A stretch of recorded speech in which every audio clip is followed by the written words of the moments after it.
ہم جس موضوع پر بات کریں گے وہ ریئل اسٹیٹ ہے، اور اس کے لیے آج ہم بڑے ہی ریئل اسٹیٹ کے ایک بہت بڑا اور معتبر نام، اور وہ لاہور ریئلٹرز کے اس وقت موجودہ صدر بھی ہیں، اور اس ریئل اسٹیٹ میں انہوں نے شروعات کہاں سے کی اور اس وقت وہ کامیابی کی منزل پر کس طرح پہنچے، آج ہم نے زحمت دی ہے محترم میاں مبشر سعید صاحب۔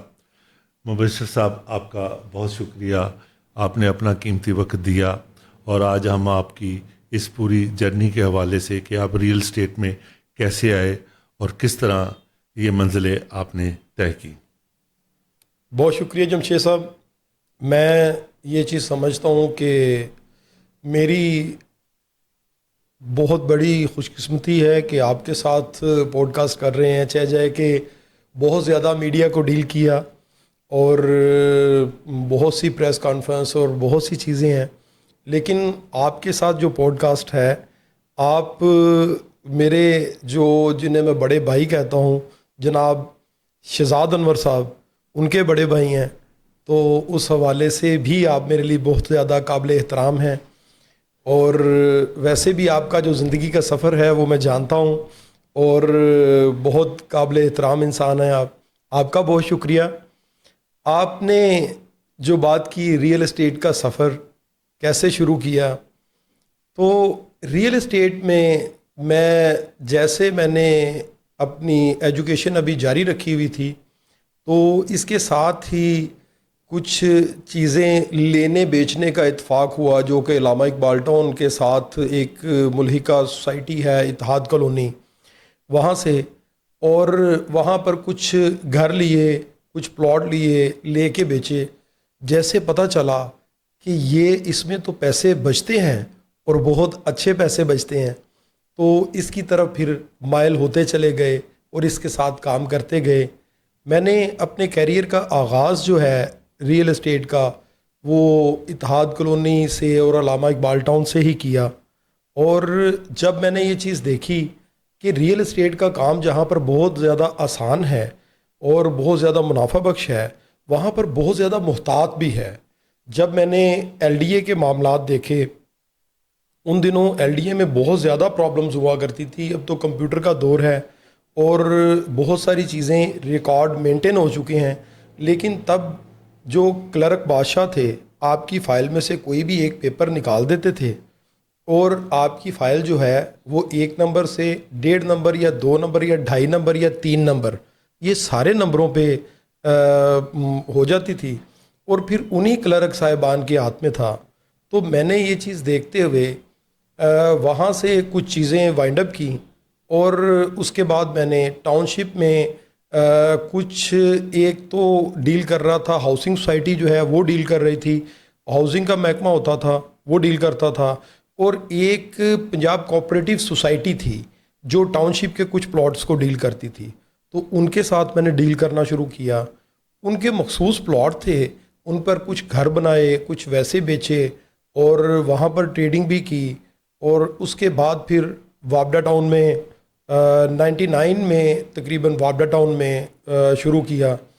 آپ کو بالکل یاد ہوگا کہ وابڈا ٹاؤن میں تب بالکل لوگ بہت کم نظر آتے تھے اور سڑکیں خالی نظر آتی تھیں، اور تب سے وابڈا ٹاؤن میں سفر شروع کیا۔ وابڈا ٹاؤن میں الحمدللہ بہت اچھے لیول پہ کام کیا، لیکن میں نے یہ چیز دیکھی کہ کچھ لوگوں نے ریئل اسٹیٹ سیکٹر میں جو چیزیں ایسی تھیں کہ جن میں کہ 2 نمبر پلاٹ آ جاتے تھے، یا کوئی ایسی چیزیں آتی تھیں، یا مختلف اداروں کے ساتھ مل کے کام کیا جاتا تھا، ان چیزوں کو اپنا ہتھیار بنایا اور ان چیزوں کو ہتھیار بنانے کے ساتھ انہیں یوز کیا۔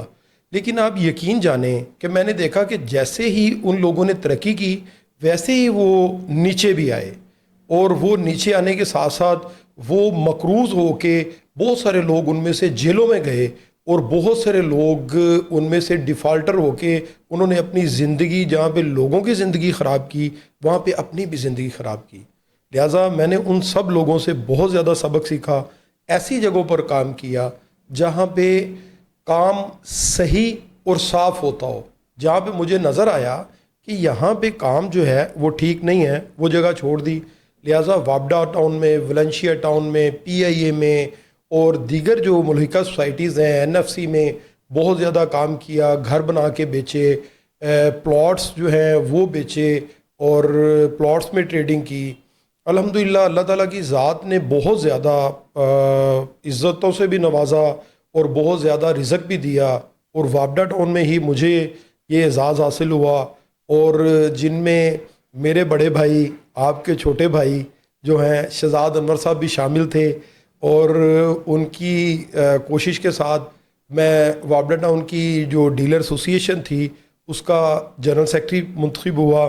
سب سے پہلا وہ میرا سفر تھا جو کہ ریئل اسٹیٹ میں سیاست کا سفر تھا.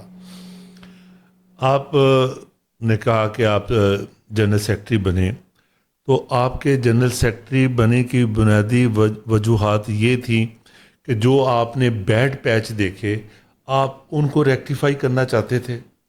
دیکھیں, میرا ہمیشہ سے ایک چیز رہی کہ ریئل اسٹیٹ سیکٹر کے اندر جو کالی بھیڑیں ہیں انہیں بے نقاب کیا جائے.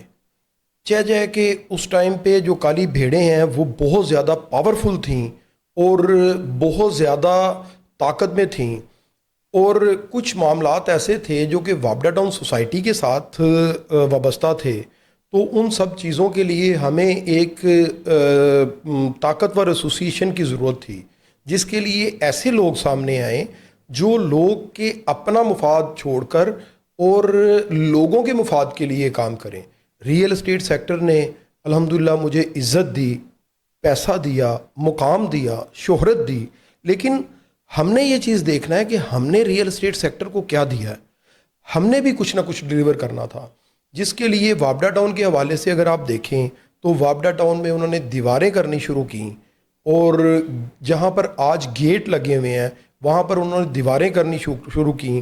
اس کے لیے سب سے پہلا قدم میں نے اٹھایا, جس کے لیے میں نے ایک کیس کیا رجسٹرار کوآپریٹیو کی عدالت میں, اور اس چیز کو چیلنج کیا کہ ایز پر لا آپ کسی ایسی سڑک کے اوپر جو سڑک ایل ڈی اے سے اپروو ہو چکی ہے وہاں پر آپ دیوار نہیں کر سکتے, آپ گیٹ لگا سکتے ہیں.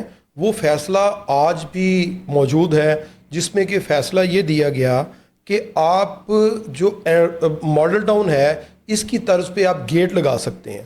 اور وہ ساری دیواریں جو کہ پلستر کر کے انہوں نے بند کر دی تھیں, وہ دیواریں گرانے کے بعد وہاں پر آج بھی آپ دیکھیں گے تو وہاں پر گیٹ لگے ہوئے ہیں, اور سیکیورٹی کے لیے وہ گیٹ جو ہے مختلف اوقات میں کھولے بھی جا سکتے ہیں اور بند بھی کیے جا سکتے ہیں.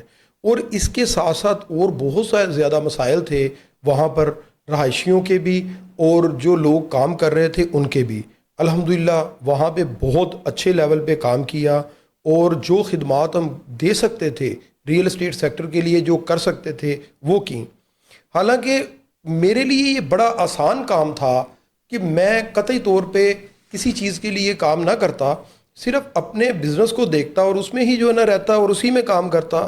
لیکن وہاں پر ہم نے مختلف قسم کی ریلیاں بھی نکالیں, ہم نے مختلف قسم کے کام بھی کیے, جس سے لوگوں کو یہ فائدہ ہوا کہ لوگوں کے حقوق جو ہے وہ دیے گئے. وابڈا ٹاؤن میں اگر آپ کو یاد ہوگا تو ایک ٹائم تھا کہ جس ٹائم پہ صرف جو ممبر ہے, ممبر وہ کہتے تھے جو کہ وابڈا امپلائی ہے, ایسوسیٹ ممبر ہمیں کہتے تھے. اصل میں وہ ایسوسیٹ ممبر ہمیں نہیں تھے کہتے, وہ ہمیں تیسرے درجے کا شہری کہتے تھے جو کہ وابڈا امپلائی نہیں ہے, اور وہ باہر سے آ کے کوئی وابڈا ٹاؤن کی چیز خریدتا ہے, اسے نہ ووٹ کا رائٹ تھا اور نہ ہی وہ الیکشن لڑ سکتا تھا, نہ ہی اس کے حقوق کے لیے کوئی بات کرنے کو تیار تھا. تو الحمدللہ وہاں پہ ایسوسیٹ کلاس کو ووٹ کا رائٹ بھی دیا گیا, اور ہر وہ رائٹ دیے گئے جو کہ عام بقایا ممبران کو حاصل تھا. ایک ٹائم ایسا آ چکا تھا کہ وہاں پر 10% وابڈا امپلائی تھے, 90% ایسوسیٹ ممبر تھے, لیکن ایسوسیٹ ممبر کے پاس کوئی رائٹ نہیں تھا. تو یہ کام وہاں پہ کیا. آج الحمدللہ ایسوسیٹ کلاس کو وہاں پہ پورا حق حاصل ہے. اس کے بعد بحریہ ٹاؤن میں الحمدللہ کام کیا, اور بحریہ ٹاؤن میں کام نہ صرف لاہور میں کیا بلکہ کراچی میں آفس بنایا, کراچی میں کام کیا, اور اس کے ساتھ ساتھ کنسٹرکشن میں جو ہے مسجدیں, پلازے, ہوٹل اور گھر وہ بنائے، ساتھ ساتھ یہ کنسٹرکشن کی. میں یہ چیز کہنا چاہوں گا کہ جتنے بھی لوگ ہمارے نئے ریئل اسٹیٹ سیکٹر میں آ رہے ہیں، میں یہ چیز ضرور کہنا چاہوں گا، آپ کسی بھی سیکٹر میں چلے جائیں، جب ہم یہ چیز سوچیں گے کہ ہم راتوں رات اس سے امیر ہو جائیں گے، تو ایسا نہیں ہے. اس کے پیچھے آپ کو پوری محنت کرنی پڑے گی. مجھے جن سوسائٹیوں کا کام کرتا تھا، مجھے یہ چیز یاد تھی زبانی کہ اس کے کھمبے کس سائڈ پہ آتے ہیں، تاریں کس سائڈ پہ آتی ہیں، اور کون سی سائڈ کلیئر ہے، کون سا نمبر پلاٹ کس جگہ پر آئے گا، اور کون سی چیز بہتر ہے، کون سی چیز نہیں بہتر. اور کوشش یہ کرتا تھا کہ وہی مشورہ کلائنٹ کو دیا جائے جو میں اپنے لیے کرتا ہوں. تو اللہ تعالیٰ کی ذات نے اس میں بڑی برکت ڈالی. میں نے اس کے بعد جو ہے بحریہ ٹاؤن کے ساتھ ہی اگر دیکھیں، کچھ دیر بعد 2016 کے قریب الکبیر ٹاؤن کا آغاز ہوا. جیسے الکبیر ٹاؤن نے اپنے پروجیکٹس کا آغاز کیا، میں نے الکبیر ڈیولپرز کے ساتھ کام کرنا شروع کیا، چودھری اورنگزیب صاحب کے ساتھ کام کرنا شروع کیا، جو کہ آج تک الحمدللہ ان کے ساتھ کام کر رہا ہوں. اور یہاں پہ الکبیر ٹاؤن کا پریزیڈنٹ بنا، اور الکبیر ٹاؤن کا پریزیڈنٹ بننے کے بعد پورے لاہور کا پریزیڈنٹ بنا. تو میں ذاتی طور پہ یہ چیز سمجھتا ہوں کہ یہ کوئی 1 سال یا 2 سال یا 3 سال یا 5 سال یا 10 سال یا 20 سال پہ محیط سفر نہیں ہے. یہ 95 سے 2025 تک کا سفر ہے.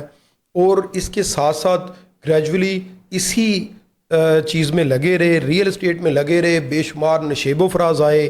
ایسا بھی ٹائم آیا جب لوگوں نے کہا کہ یہ سیکٹر اب بالکل ختم ہو گیا ہے، اس میں کام نہیں ہے. لیکن اس کے باوجود میں نے اسی میں لگا رہا، اور اللہ تعالیٰ کی ذات نے عزتوں سے نوازا. اور میں نے ہمیشہ کوشش کی کہ اگر ریئل اسٹیٹ سیکٹر نے ہمارے لیے اتنا کچھ کیا ہے تو ہم نے بھی ریئل اسٹیٹ سیکٹر کے لیے کچھ نہ کچھ کرنا ہے. تو وہ اللہ تعالیٰ کی ذات نے اسی وجہ سے عزتوں سے بھی نوازا. اچھا، آپ یہ بتائیے، جب آپ نے ایجوکیشن مکمل کی تو عام طور پر گھر والوں کا، لڑکے کا اپنا بھی خیال ہوتا ہے، یا وہ پہلے ہمارے زمانے میں یہ چلتا تھا یہ جج بننا ہے، ڈاکٹر بننا ہے، انجینئر بننا ہے. تو آپ نے یہ سوچا تھا میں نے ریئل اسٹیٹ کا کام کرنا ہے، یا کچھ اور بھی سوچا تھا؟ جی نہیں، بالکل ایسا نہیں ہے. میں نے بالکل، میرے ذہن میں بھی نہیں تھا کہ میں ریئل اسٹیٹ سیکٹر میں آؤں گا. تو کس طرح آپ آئے؟ اللہ تعالیٰ کی ذات جو ہے نا جی، آپ کے راستے خود بناتی ہے اور آپ خود اس طرف آتے ہیں. میرے جو بڑے بھائی ہیں محسن صاحب، وہ پروفیسر آف دی ورلڈ کا ایوارڈ ہے آج ان کے پاس. انگلینڈ کے اندر انہوں نے اس جگہ پہ پڑھایا اور اس جگہ کے ڈین رہے جہاں پہ پاکستانیوں کے لیے پڑھنا بڑا اعزاز کی بات ہوا کرتی ہے. تو پروفیسر آف دی ورلڈ کا ایوارڈ ہے، انہوں نے مجھے پڑھایا. اور وہ مجھے مزید ابھی ایجوکیشن کی طرف لے کے جا رہے تھے، اور وہ چاہتے تھے کہ میں مزید جو ہے وہ اپنی تعلیم کو مکمل کروں. لیکن جیسے میں ریئل اسٹیٹ سیکٹر میں کوئی ایک گھر خریدا، اور گھر خریدنے کے ساتھ گھر ایک جسٹ انویسٹمنٹ جو ہے نا خریدا تھا جس میں پیسے بچے، اور پیسوں کا ایسا جو ہے نا سلسلہ ہوا، نشہ لگا کہ ادھر ہی چلتا چلا گیا. تو میں اللہ تعالیٰ کی ذات کا شکر ادا کرتا ہوں کہ میں جتنی ایجوکیشن تھی اس سے آگے آنے کے بجائے میں اپنے بزنس میں آیا، اور بزنس میں آ کے آج ایک کامیاب بزنس مین کی حیثیت سے آپ کے سامنے بیٹھا ہوں. شاید ادروائز کہیں اور نوکری کر رہا ہوتا ہے، لیکن اللہ تعالیٰ کی ذات کو یہ بہتر پتہ ہوتا ہے کہ اللہ تعالیٰ کی ذات نے کون سے مہرے کو کہاں پہ فٹ کرنا ہے، اور کون سے انسان کو کہاں پہ لے کے جانا ہے، اور کیا اس سے کام لینا ہے. آپ کو یہ کب پتہ چلا کہ آپ کا ووکل اچھا ہے، آپ اچھا بول سکتے ہیں، اچھا ایکسپلین کر سکتے ہیں؟ تو اس کے لیے ریئل اسٹیٹ کے علاوہ بھی تو بہت سے فارم تھے جہاں پر آپ اس کو اپنی اس ایبیلٹی کو استعمال کر، مثال کے طور پہ پولیٹکس بھی ہے، اور بھی کئی اس طرح کے فورم ہیں جہاں پر. لیکن آپ ریئل اسٹیٹ میں تو آپ کو تقریریں کرنے کا، اب چونکہ تھوڑا سا یہاں پر رواج ایسا ہو گیا کہ مواقع ملتے ہیں کہ ریئل اسٹیٹ کے بندے اپنی وہ پروجیکٹ کو جب وہ لانچ کرتے ہیں تو وہاں پر ان کو بات کرنے کا موقع ملتا ہے. لیکن آج سے 15-20 سال پہلے ایسے مواقع تو نہیں تھے. اور یہ اگر آپ 15-20 سال پہلے سے کام شروع کیا ہوتا تو یہ ووکل آپ کا دب جاتا. جمشید صاحب، میں اگر جو بھی لوگ مجھے پرانا جانتے ہیں وہ انہیں پتہ ہے کہ جب میں وابڈا ڈاؤن میں جنرل سیکرٹری بنا تھا تو تب بھی میری تقاریر جو ہیں اسی طرح سے ہوا کرتی تھیں. اور وہ ایک شعر ہے کہ حوث سے لقمہ تر کھا گئی لہجے کا جلال، حوث سے لقمہ تر کھا گئی لہجے کا جلال، اب کسی حرف کو حرمت نہیں ملنے والی. میں یہ چیز سمجھتا ہوں کہ اگر آپ کے اندر بات کی سچائی موجود ہے، آپ دل سے کوئی بھی بات کر رہے ہیں تو آپ کی بات میں وزن ہوگا. لیکن اگر حوث لقمہ تر آپ کے اندر موجود ہے تو آپ قطعی طور پہ آپ کے جو الفاظ ہیں ان میں وہ وزن آ ہی نہیں سکتا جو وزن ایک سچ بول رہا ہوتا جو انسان اس کی آواز کے اندر آتا ہے. تو جو سیاست کی آپ نے بات کی، جو ہمارے روایتی جو سیاستدان ہیں ان کی جو بات کی، تو میرا شروع سے جو معاملہ تھا، میں ریئل اسٹیٹ کی بھی جو پولیٹکس تھی اس میں قطعی طور پہ اس لیے نہیں آیا کہ مجھے اس میں کیا ملے گا. میرا صرف موقف یہ تھا کہ میں اس میں کیا ڈیلیور کر سکتا ہوں. تو میں کچھ ڈیلیور کرنے کے لیے اس میں آیا، اور آج تک الحمدللہ اس میں کچھ کمانے کی بجائے اس سیاست میں میں نے اپنے پاس سے لگایا، اور میں نے اگر کسی کے لیے کچھ کر سکا تو میں نے وہ کیا. اگر میں نے کسی جگہ پہ کسی کورٹ میں کسی جگہ پہ بھی کچھ پیسے وکلاء کے لیے یا بقایا کے لیے فیسیں دینی پڑیں تو وہ اپنے پاس سے دیں، کبھی بھی اکٹھے کر کے نہیں دیں. تو میں نے ہمیشہ، میری کبھی یہ کوشش ہی نہیں تھی کہ میں نے سیاست کو ذریعہ معاش بنانا ہے. میرا جو ذریعہ معاش ہے وہ میرا ریئل اسٹیٹ سیکٹر ہے. لیکن ہمارے ہاں سیاست کا جو ذریعہ معاش ہے وہ تو آپ کی بات سے تضاد کرتا ہے، وہ مختلف ہے. جی بالکل، وہ کیا خوب کہا کہ میں نہ پنڈت نہ ملا نہ مصاحب نہ صحافی، جو خود نہیں کرتے وہ نصیحت نہ کریں گے.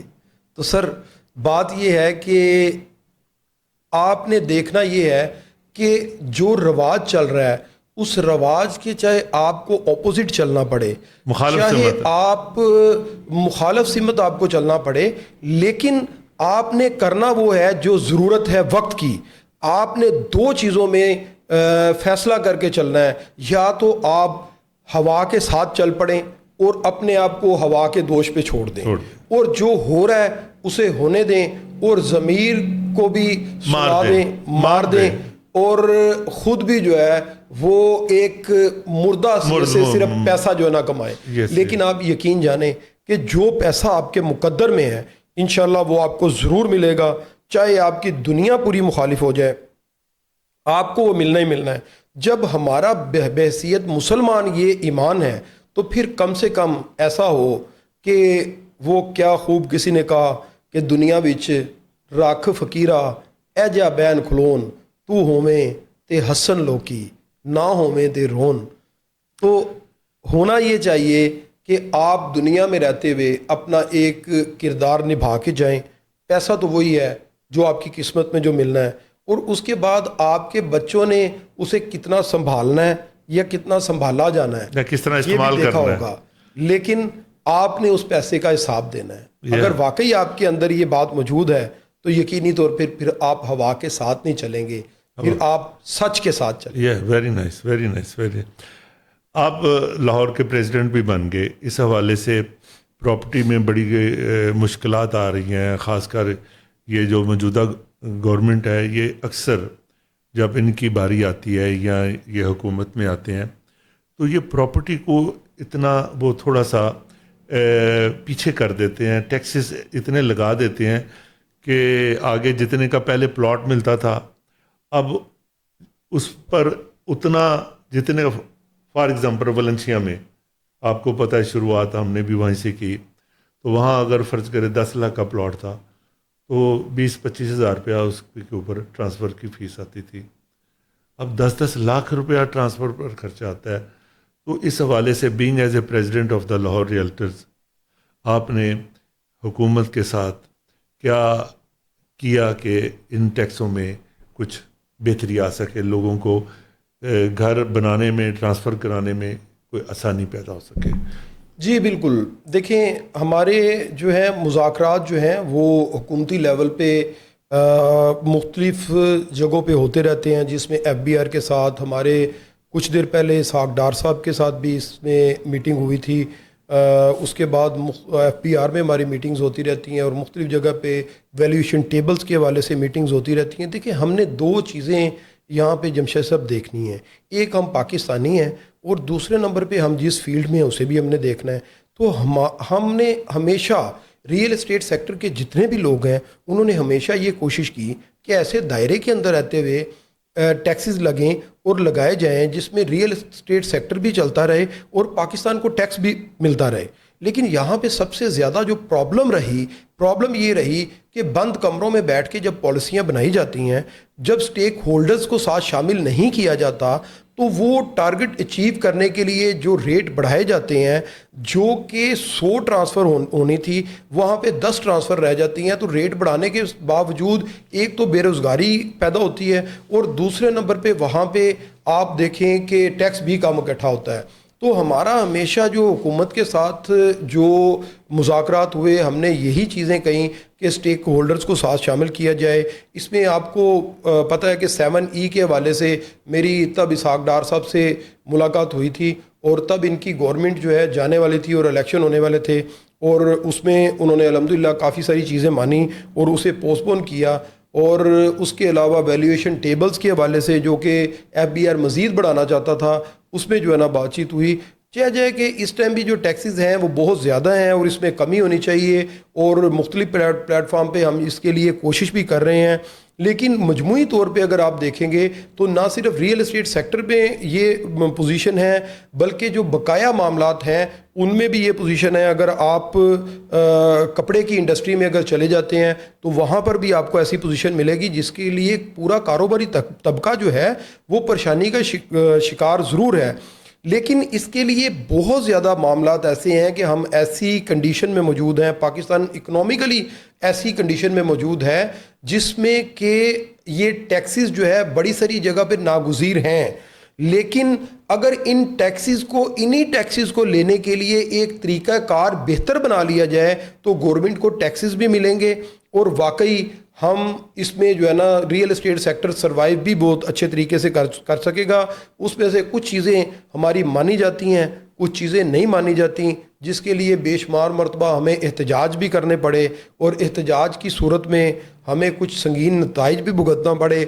لیکن اب تو پوزیشن یہ ہے کہ یقینی طور پہ ٹیبل ٹاک پہ ہی کوشش کرتے ہیں کہ جس میں جو ہے نا بات کی جائے اور ٹیبل ٹاک کے ساتھ ساتھ جو ہے نا کچھ چیزیں مان لی جاتی ہیں, کچھ چیزوں پہ بات چیت جاری ہے. اچھا جی, ہم اس طرف آتے ہیں.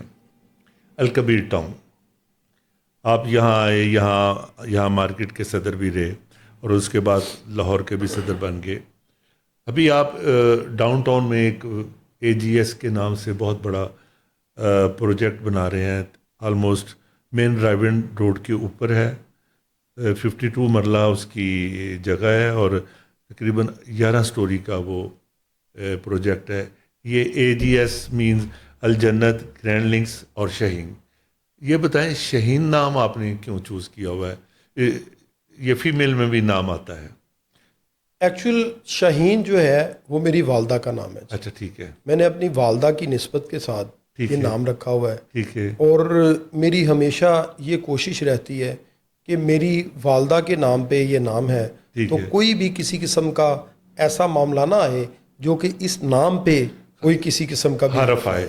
تو یہ اس نام کے ساتھ میری, میں اس کو آپ ہمیشہ آنر کرتے رہتے ہیں کہ یہ میری والدہ کا نام ہے اور آپ اس کو اس لیگیسی کو لے کے چل رہے ہیں. اور میں نے دیکھا بھی ہے کہ جب سے میں بھی الکبیر ٹاؤن میں ہوں میں نے آپ کا نام رتبہ ہمیشہ اچھے لفظوں میں سنا ہے اور دیکھا ہے. الحمدللہ. اب یہ بتائیں کہ اس پروجیکٹ کے حوالے سے یہ 11 منزل کا ہے اور اس میں کتنے فلیٹس ہیں, کمرشل کی ایکٹیویٹیز کیا ہیں, ٹاپ پہ کیا بنا رہے ہیں, اور اس کی تھوڑا سا بریف کر دیں. جی, میں اس سے پہلے آپ کو بتانا چاہوں گا کہ میں اس پروجیکٹ میں کیوں آیا. ٹھیک ہے. جیسے میں الکبیر ٹاؤن میں آیا تو کنسٹرکشن کو تقریباً میں نے خیر بات کہہ دیا اور میں نے ریئل اسٹیٹ میں ہی کام کرتا رہا. یہاں پر جب پریزیڈنٹ بن گیا اس کے بعد مزید ذمہ داریاں بہت زیادہ تھیں اور اس طرح سے کنسٹرکشن میں کا کام کچھ کم تھا تو ریئل اسٹیٹ میں کام کرتے رہے. لیکن مجھے چیئرمین الکبیر ٹاؤن جناب چودھری اورنگزیب صاحب، جو کہ ہمارے لیے بہت زیادہ قابل احترام ہے اور پورے پاکستان کے لیے بہت زیادہ قابل احترام ہے، پاکستان کے لوگوں کو انہوں نے بہت زیادہ روزگار فراہم کیا، چھت فراہم کی، اور میں یہ چیز سمجھتا ہوں کہ یہ بہت بڑی بات ہے، نہ صرف یہ کاروبار ہے بلکہ یہ عبادت بھی ہے۔ تو مجھے انہوں نے بتایا ڈاؤن ٹاؤن کمرشل کے حوالے سے، مجھے انہوں نے بتایا کہ یہاں پر ایک ڈاؤن ٹاؤن کمرشل دے رہے ہیں اور اس کا نقشہ یہ ہوگا اور اس طرح سے اس طرز کا بنایا جائے گا کہ لاہور پورے سے لوگ آ کے یہاں پر شاپنگ کریں گے، اور یہ علاقے میں یہ امینٹیز جو ہیں یہ آ رہی ہیں، اس طرح سے ٹرین بقایا چیزیں سارا ڈسکس ہوا، اور وہ ڈاؤن ٹاؤن کمرشل کو ڈیولپ کس لیول پہ کرنے جا رہے ہیں۔ ابھی تو آپ کے سامنے کچھ چیزیں آ گئی ہیں، لیکن تب کوئی چیز سامنے نہیں تھی۔ انہوں نے نقشہ بتایا اور اس کی پوری بریفنگ دی، اور انہوں نے کہا کہ یہ ایک یہاں پہ پلاٹ ہے جو کہ اس کی مین انٹرس ہے۔ ڈاؤن ٹاؤن کمرشل جو ہے وہ ہمارا مین کمرشل ہوگا، جہاں سے مین انٹرس الکبیر ٹاؤن کی ہوگی، اور اس میں فاؤنٹین اور بقایا چیزیں جو پوری لمبی ایک ڈیٹیل ہے وہ آئے گی۔ تو میں یہ چیز چاہتا ہوں کہ یہ جو مین پلاٹ ہے اس کے اوپر آپ ایک ہائٹ جو ہے نا یہاں پہ بنائیں۔ تو ان کے ساتھ ڈسکس ہوئی، ان سے مشاورت ہوئی، تو انہوں نے بڑی محبت کے ساتھ یہ پلاٹ جو ہے یہ دیا۔ آپ کو پتہ ہے کہ الجنت اسٹیٹ اور گرینڈ لنکس جو ہے، ہم روٹین میں بھی پلاٹس کا بھی بزنس مل کے کافی دیر سے اکٹھا کر رہے ہیں۔ تو ہم نے ایک AGS کے نام سے پراپر ایک ادارہ رجسٹرڈ کروایا، جس ادارے کو ہم نے اس کے مکمل رولز بنائے، اور وہ رجسٹرڈ کروانے کے بعد ہم نے AGS ڈیولپرز کے نام سے اپنا یہ پروجیکٹ لانچ کیا۔ اور یہ پروجیکٹ لانچ کرنے کا مقصد ہمارا اس میں قطعی طور پہ یہ نہیں ہے کہ ہم نے اس میں سے کوئی بہت زیادہ ارننگ کرنی ہے۔ ہمارا کام جو ہے اپنا الحمدللہ اپنے اپنے اداروں میں بہت اچھے طریقے سے چل رہا ہے۔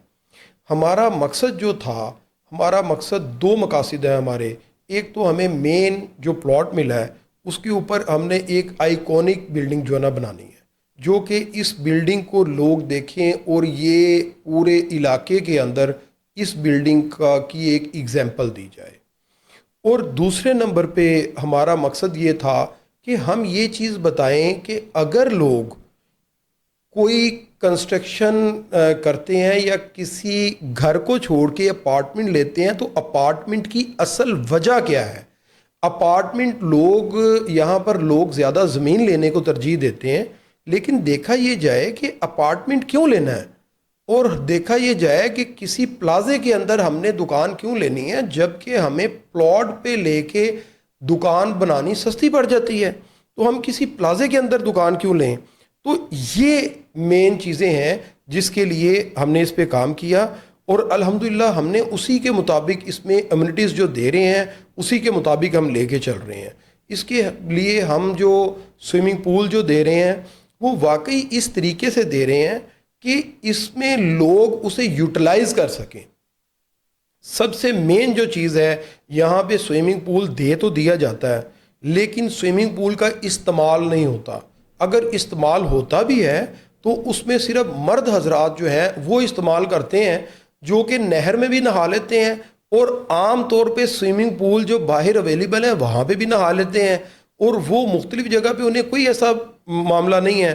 ہمارے عام گھروں کی لیڈیز جو ہیں ان سے اگر سوال کیا جائے تو 100 میں سے شاید 1% ایسا نکلے جو آپ کو کہیں کہ واقعی ہم نے ایسی امینٹیز کو انجوائے کیا ہے، ادروائز آپ کو نہیں ملیں گے۔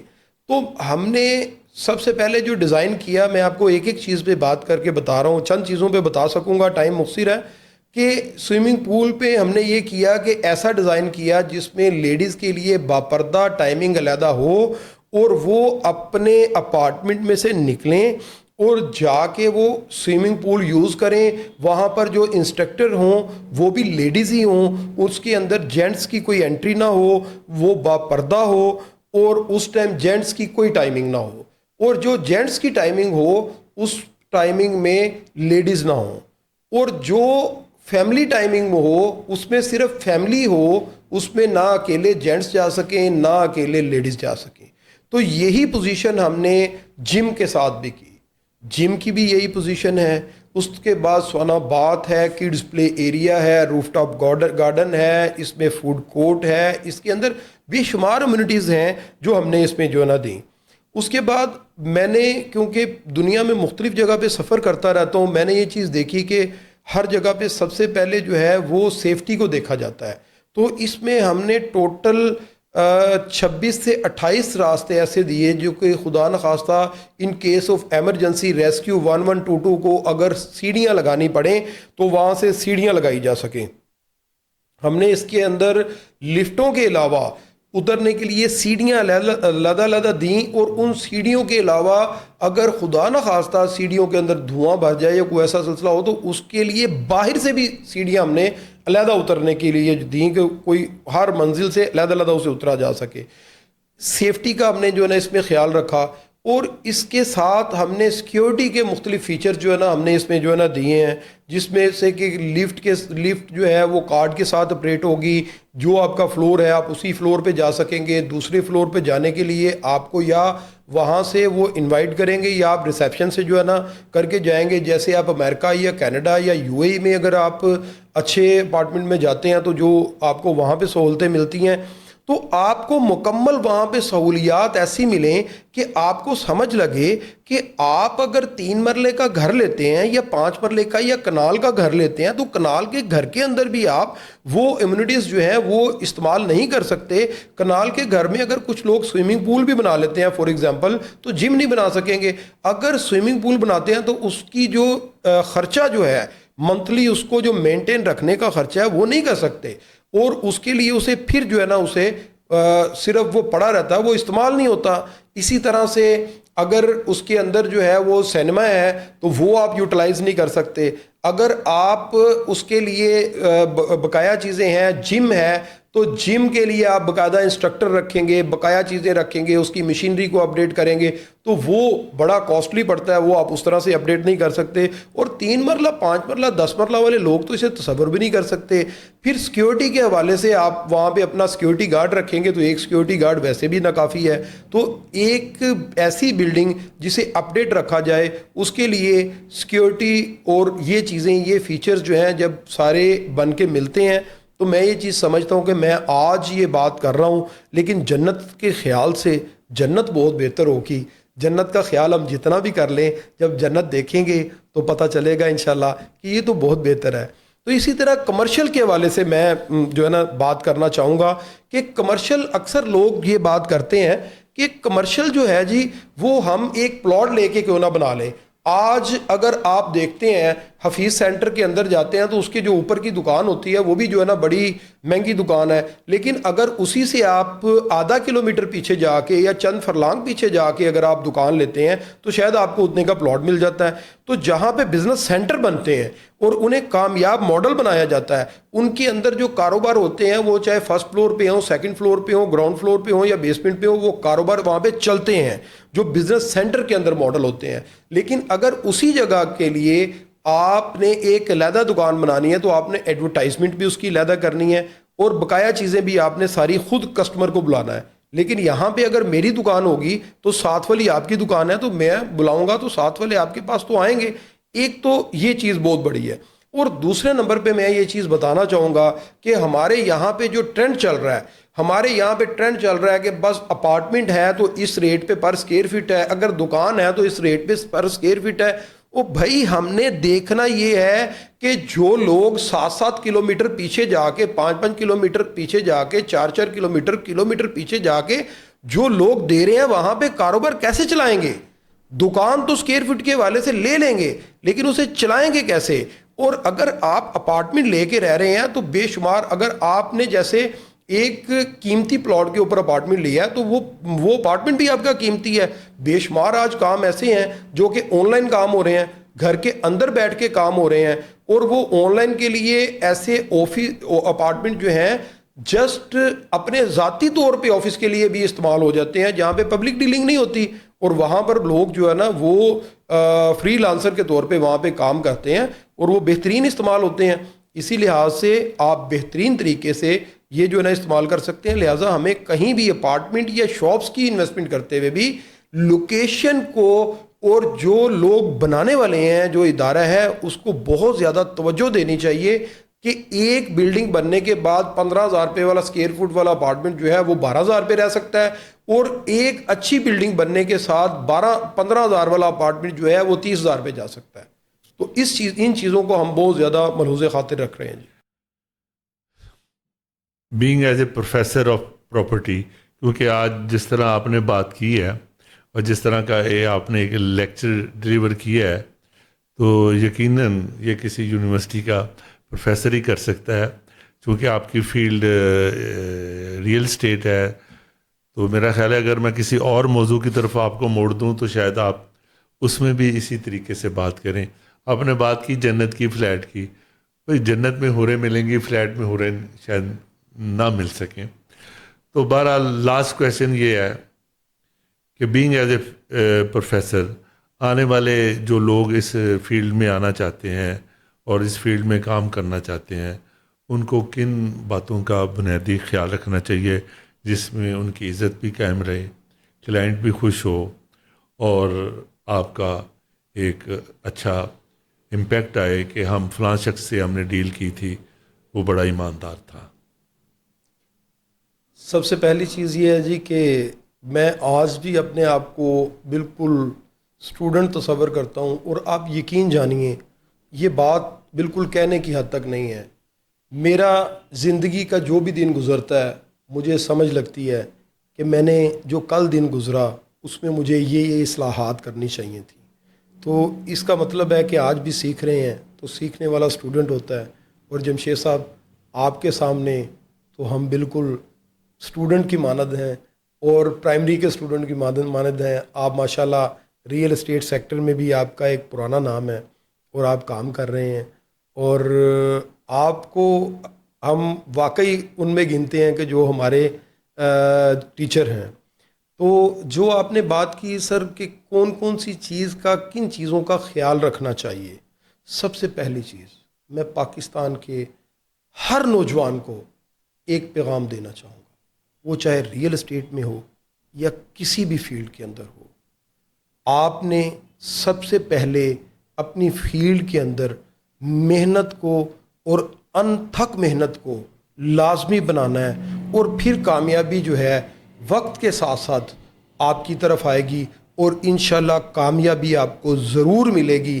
لیکن اگر آپ محنت سے پہلے کامیابی مانگیں گے تو کامیابی نہیں ملے گی, بلکہ آپ ایک گڑھے میں دھستے چلے جائیں گے اور ایک ایسے راستے میں چلے جائیں گے جس کی آپ کو آگے کوئی منزل نہیں نظر آئے گی.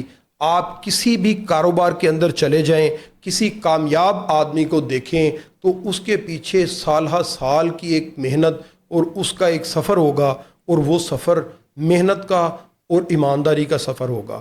تو یقینی طور پہ ریئل اسٹیٹ سیکٹر جو ہے سر ایسا سیکٹر ہے جس میں لوگ اپنے ساری زندگی کی جمع پونجی لگاتے ہیں. ہمیں یہاں پہ کام کرتے ہوئے سب سے پہلے یہ دیکھنا چاہیے کہ ہمیں ریئل اسٹیٹ سیکٹر کے حوالے سے مکمل قوانین کو پڑھنا چاہیے. جو پاکستان کے قانون ہیں انہیں ریئل اسٹیٹ سیکٹر کے حوالے سے ان قوانین کا ہمیں پتہ ہونا چاہیے کہ ہم کیا کر سکتے ہیں اور کیا نہیں کر سکتے. ہمارا جب ہم گرے لسٹ میں آئے تھے تو فیٹف جو ہے, فیٹف کے حوالے سے ریئل اسٹیٹ ایجنٹ جو ہے اسے بہت زیادہ چیزوں میں باؤنڈ کیا گیا ہے, اور ان چیزوں میں ایک لمبی فہرست ہے, اس میں پورا ایک پروگرام کیا جا سکتا ہے. تو ہمیں ان چیزوں کا جو ہمیں قانون جن چیزوں پہ باؤنڈ کرتا ہے ان چیزوں کا خیال رکھنا چاہیے. اور ہمیں سب سے پہلے ہمیں یہ کوشش کرنی چاہیے کہ خاص طور پہ میں پاکستان کے نوجوانوں کو یہ میسج دینا چاہوں گا جو کسی بھی کیریئر میں طرح سے کیریئر اپنا شروع کر رہے ہیں, اپنے سارے دن کا محاسبہ کریں اور اسے دیکھیں کہ آج سارے دن میں انہوں نے کیا سیکھا, اور آج سارے دن میں کتنا ٹائم ان کا کارآمد ہوا اور کتنا ٹائم انہوں نے بیکار گزارا.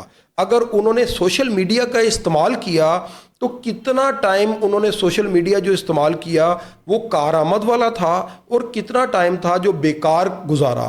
تو ایک ایک زندگی کا لمحہ جو ہے ہمارے جتنے نوجوان ہیں انہیں یا کامیابی کے قریب لے کے جا رہا ہے یا ناکامی کے گڑھے میں لے کے جا رہا ہے. اور ناکامی جو ہے وہ مجرم اور مجرم ذہنیت کے لوگوں کو پیدا کرنے میں مدد دیتی ہے.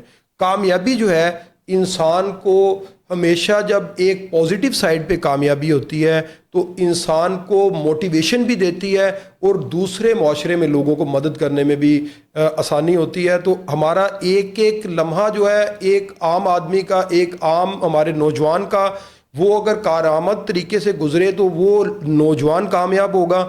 اگر وہ نوجوان کامیاب ہوگا تو ہم بحیثیت قوم کامیاب ہوں گے. تو انشاءاللہ ہمیں ان چیزوں کو دیکھنا چاہیے اور ہماری جو آنے والی نسل ہے اس کے لیے ہمیں انہیں بتانا چاہیے کہ کامیابی ایک دن کا یا 2 دن کا یا 1 مہینے کا یا 2 مہینے کا نام نہیں ہے، یہ مسلسل جد و جہد کا نام ہے. شروع میں نے یہ ایک بات کہی تھی کہ آج جس شخصیت کے ساتھ ہم پوڈ کاسٹ کریں گے وہ بہت معتبر نام ہے. تو ہم چونکہ پوڈ کاسٹ کے اختتام پہ پہنچے ہیں تو مجھے یہ لگ رہا ہے کہ وہ لفظ شاید میں نے کم لیول کا بولا ہے.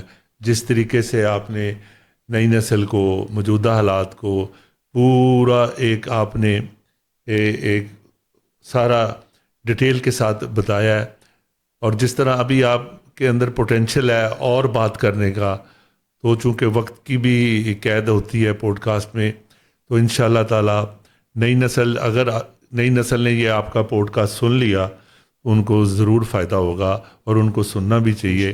انشاءاللہ تعالی اس کا ہم 2nd ایپیسوڈ بھی کریں گے، اور اس لیے کریں گے کہ کسی ایک کو بھی اگر فائدہ پہنچ جائے آپ کی باتوں سے تو میرا خیال ہے کہ آپ نے حق ادا کر دیا.